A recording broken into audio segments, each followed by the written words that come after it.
Assalamualaikum. Allah berfirman dalam Al-Quran yang bermaksud, "Wahai orang-orang yang beriman, bertakwalah kepada Allah dan hendaklah setiap diri memperhatikan apa yang telah diperbuatnya untuk hari esok, akhirat, dan bertakwalah kepada Allah. Sesungguhnya Allah Maha mengetahui apa yang kamu kerjakan."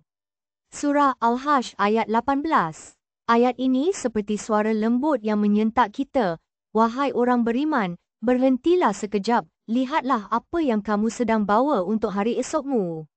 Allah tidak menyuruh kita melihat apa yang orang lain buat, tetapi apa yang hati kita sendiri bawakan kepadanya.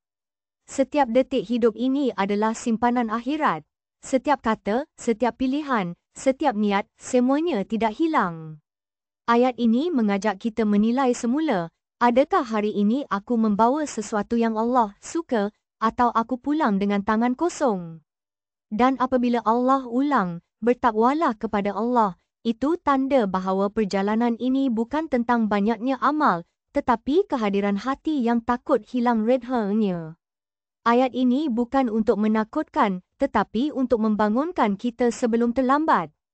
Allah sedang mengingatkan, aku melihat segalanya.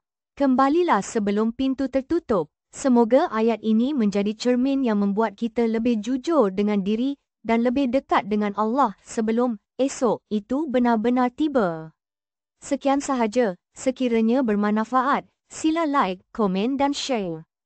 Terima kasih.